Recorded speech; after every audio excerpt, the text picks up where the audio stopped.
Hey, what is going on, guys? This is the SS Ultimate Goku back with another video, and to give my immediate thoughts of, spoiler alert if you didn't see SmackDown just now, or well, it's been a couple hours now at the time of this recording, but if you hadn't seen SmackDown, um, the main event had Cody Rhodes face Drew McIntyre for the WWE Championship. Drew McIntyre lost to Cody Rhodes, and so now Cody Rhodes will defend the championship against Randy Orton in the main event night 1 of WrestleMania 42. So what are my immediate thoughts? There's not really favorable. It's not really favorable. Now, out of the options we have, I do think Orton versus Cody was the best way to go that WWE could do creatively. However, that being said, I don't think this was like the best specific choice they could have done, and I do think it is overhyped by fans, being a dream match and all that. But I do think it legitimately was the best option with how WWE monumentally screwed up the bookings for months now. And we're going to get into that now. So, out of the 4 options that there were, that we heard from reports going back, months now, from dirt sheets and other rumors that have been going on. The original plan for WrestleMania 42's Night 1 main event was going to be Cody Rhodes versus Drew McIntyre for the WWE Championship, which they ended up doing on SmackDown instead. This match was rumored to happen. There was also rumors that as of I believe a month ago, that there was a possibility to it being a Hell in a Cell match, because WWE were discussing ways for people to be intrigued by this Drew McIntyre versus Cody Rhodes match, because people were not interested in the match because they've already seen it for months now on television and on pay-per-view. So people wanted to see something different. But this was clearly what WWE was going for. They were going for Drew McIntyre versus Cody Rhodes. And as of about a few weeks ago, that was the plan. And then things shifted because WWE ticket sales were bad, as we've talked about on my channel already, as well as been reported on multiple outlets. As of right now, the ticket sales are still bad. And unfortunately, and I know people are going to talk about this, but I know because I've mentioned it, the ticket sales have no bearing on the card or the talent. Like, the ticket sales are, the tickets are not being sold because of the prices. It has nothing to do with the talent. It has nothing to do with the card. It has nothing to do with what's going on in the creative section of wrestling, of WWE. Unfortunately, they're being blamed for it.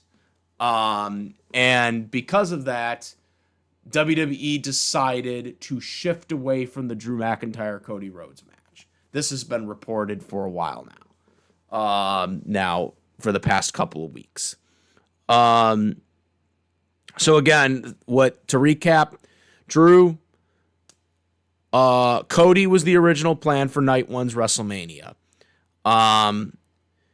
There were talks about it possibly being a Hell in a Cell match, to kind of have it be a blow-off feud, which probably would have been cool, honestly. But again, I just think people were just grown tired of the Drew Cody storyline at this point. And so WWE decided to blame that on the poor ticket sales, and they shifted. So the next thing that we heard, which was option 2, was a possible multi-match where there was going to be 5 or 4 people. It might have been a 5-pack challenge or a six-pack challenge or a fatal four-way match. There was multiple things being tossed around for a multi-match. And this option would have been terrible. I hated everything about it. Every time I read about it, I hated the idea even more. Because it's WrestleMania and this is just stupid and clunkered together. So especially since you have an elimination chamber match, to decide who's the number one contender. Okay, so you have a number one contender match at the chamber, but yet you're gonna freaking have a multi-match for the championship. How does that make sense? So I'm glad that option was ditched. Okay.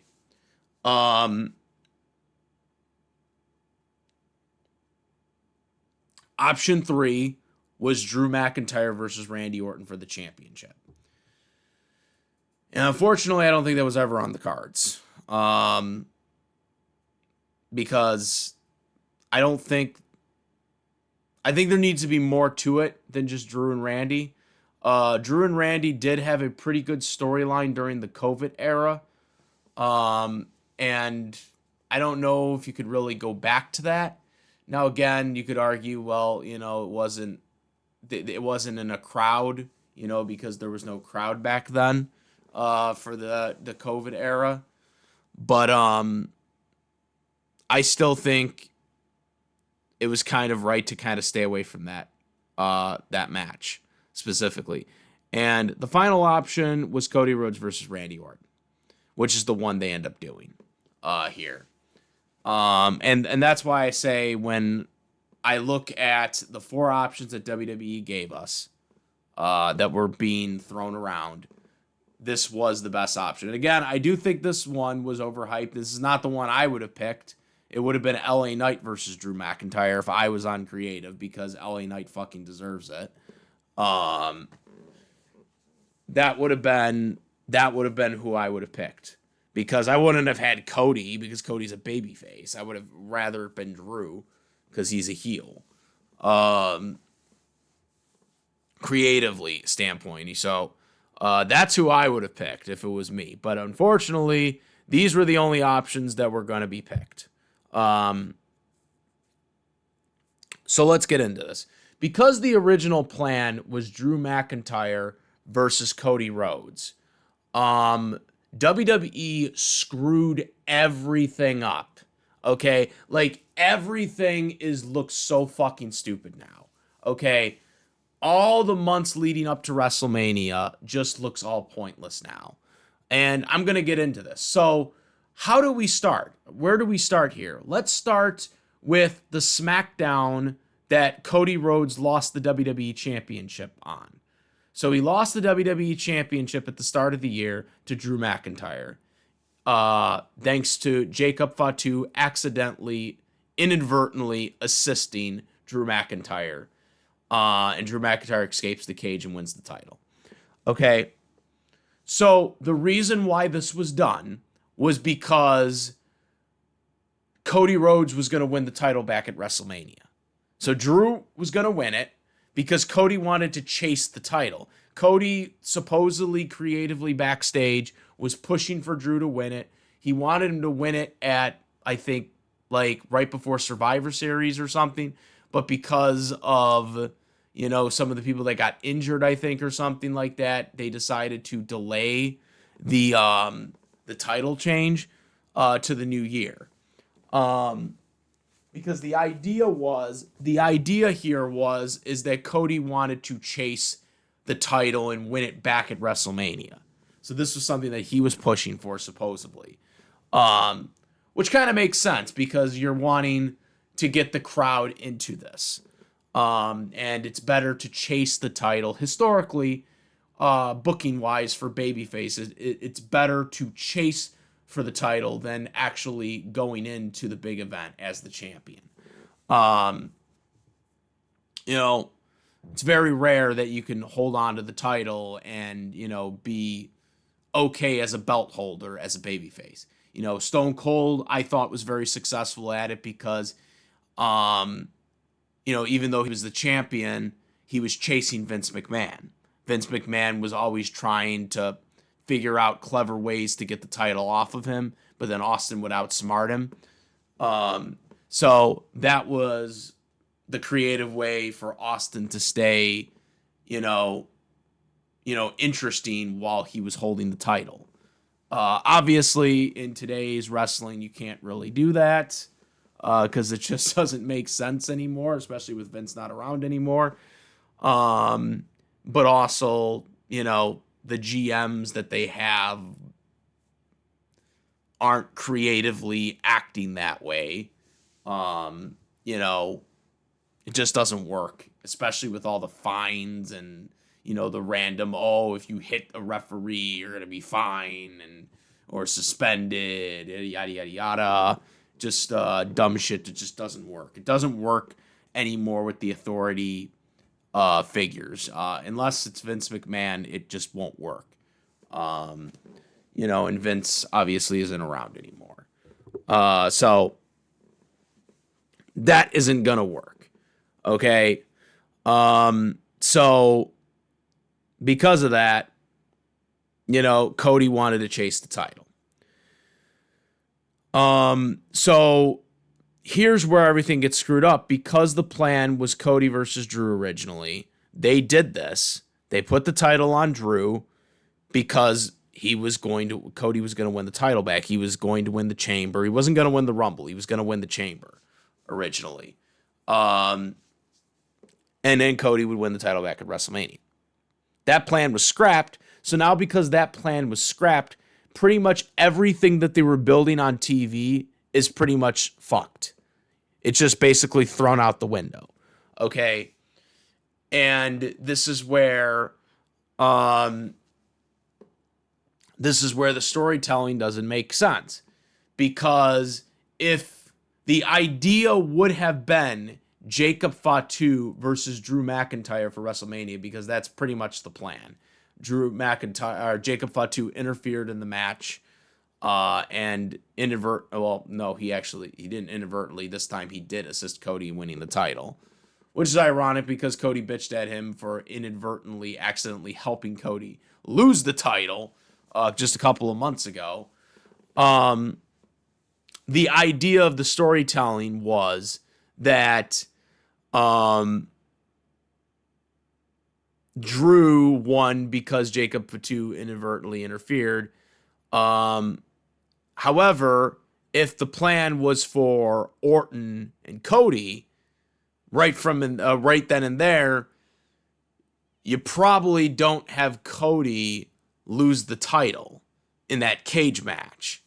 All right, you just probably have Jacob Fatu cost Drew McIntyre the championship, and then you can build towards WrestleMania, like a 3-month build. You have him maybe in the Chamber match, Jacob and Orton, or not, Jacob and Drew in the Chamber match, and then you build towards that for Mania.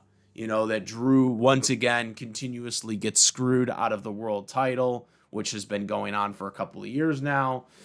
And you can continue building that story with Jacob Fatu.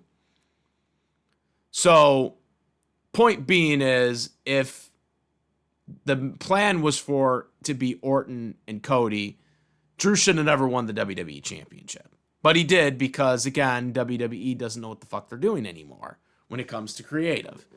They scrap plans because of fan pressure, and now you're basically giving Jacob and Drew 6 weeks to basically figure out a personal rivalry that could have been built on for the past 2 months. They could have been building that. Now it just kind of feels stale. It feels stale because it's like, we got 6 weeks, and now we're just going to hear Drew saying, you cost me the title. But there's not going to be this animosity dragged out for months. Now they have to do it in a short time, which is not good. And now Orton and Cody, on the other hand, they now have to plant the seeds of making this an interesting feud, Because right now, obviously, this is a babyface program. Cody and Randy are both going into WrestleMania as babyfaces, right? So I'm saying that they're going into WrestleMania as a babyface. I'm not saying that either one of them won't turn heel at WrestleMania, but going into WrestleMania, they're both babyfaces. It's a babyface program. Okay. The problem with this is now they have only 6 weeks to sell a babyface program, which could have already been started had Cody been already the champion, if the plan was for Orton to win the Chamber, okay, from the beginning. Or, you could have just had Cody win the Rumble, and then have Roman win the Chamber instead. But obviously, Roman's part-time, so it just made sense for, I guess, him to win the Rumble. So I'm just going on the assumption that Orton was going to win the Chamber then. So if you're going to have him win the Chamber, okay, you have to plant the seeds for these guys to face off, which they didn't really do in the lead up to WrestleMania. Yes, I know there were teas like sometimes last year or even the year before that, here and there, but that don't count. We're talking about build, in the recent months, okay?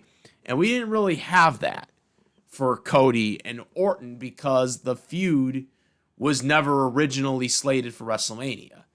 Like I said, the original plan was Cody versus Drew.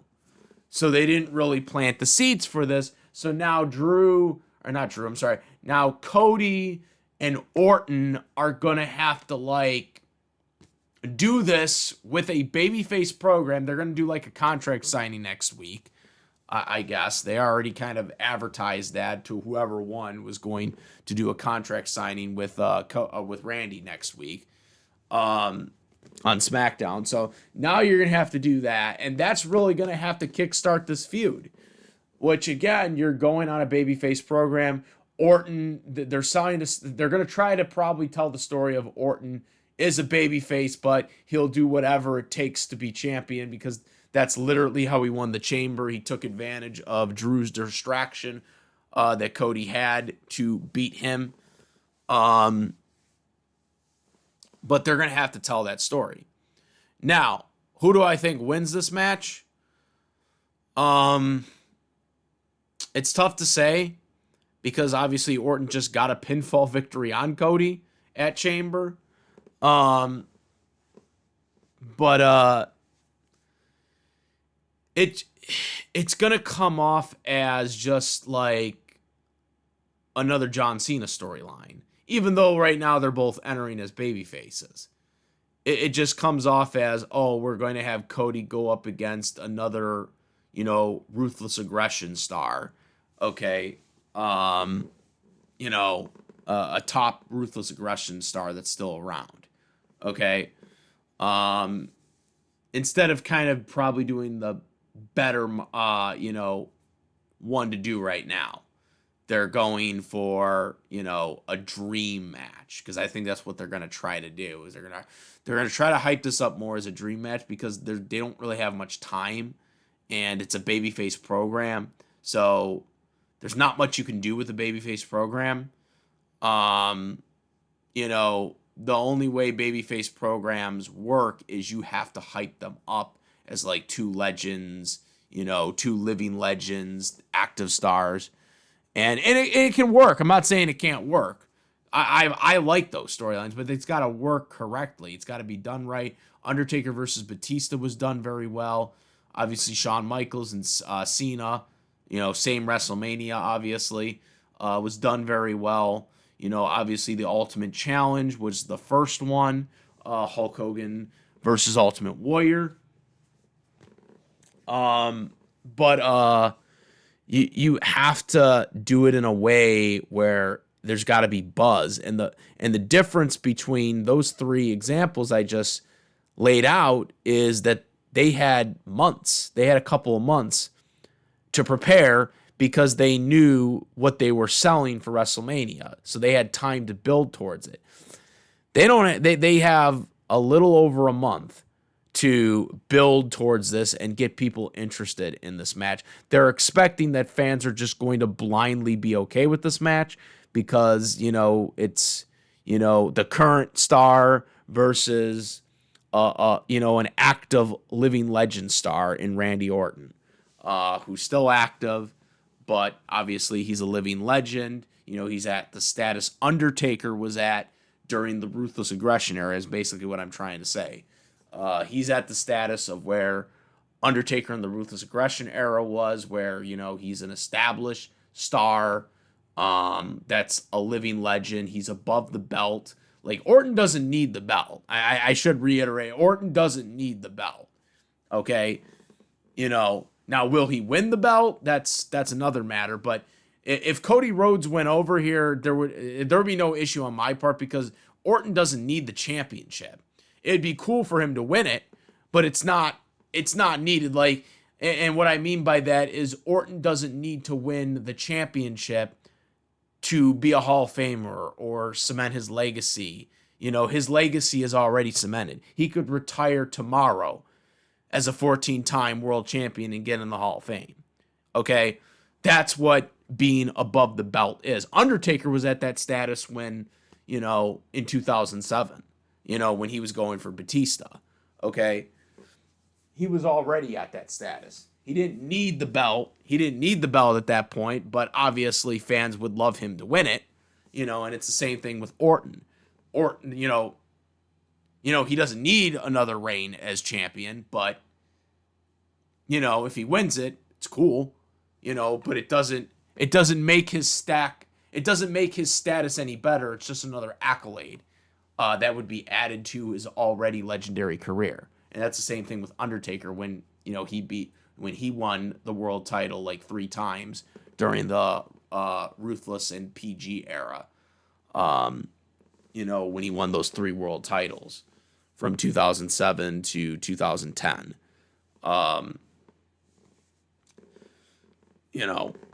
So in terms of who I think will win, I'm thinking they're going to have Cody retain only because they just had him win it. And it would be just kind of weird that he would just lose it a month later, especially after he just lost to Orton. And then, obviously, if they decide for Orton to win, then you're probably looking at a rematch, and it would basically just be the same stupid thing that they have with John Cena last year. Now, granted, Orton wasn't on a retirement tour like John Cena was, so maybe there's a rematch before SummerSlam. But I just don't know. I just don't know how they planned it because, again, this wasn't the planned match. This was not their original planned match. So I don't know where they're going to go with this. In terms of after WrestleMania. Right now I'm still torn, but I am leaning more towards Cody winning here. Not that I necessarily want Cody to win. I'm just saying that I'm leaning more towards a storytelling point of view that I think they're going to have Cody win, especially since he did lose last year at WrestleMania. I think they're going to go with Cody. If they have Orton win here, it's more of a desperational ploy by TKO, I think, because I think them having Orton win would sell, stuff, because Orton's like established, and maybe they'll try to, hope for ticket sales to be better coming out of Mania. That's the only reason why I could see why they would want to put the belt on Orton. Is to see if Orton can bring up the sales. Because obviously they've been down recently on ticket sales. But again, as I mentioned at the beginning of this video, the ticket sales being down has zero to do with the talent. It has zero to do with the card, okay, of any of the cards that WWE does. Because again, when Vince McMahon was in control, as you already probably know, because you probably lived through it, It did not matter what the card was. Vince McMahon did what he fucking wanted to do, and he was still able to sell out WrestleMania. Around the same time that they're not selling it out this year, and I would say it would even be earlier than that. Okay? He could sell out WrestleMania before the card was even announced, unlike TKO. Okay? So, I have to reiterate, it has nothing to do with the talent, it has nothing to do with the storylines, it has nothing to do with the creative, even though the creative is bad. Okay, the creative is bad. I'm not saying it ain't. I'm just saying that the creative being bad has zero to do with the ticket sales not selling. The ticket sales are not selling because of the outrageous prices and the price hikes that TKO has made. That's the reason why they're not selling.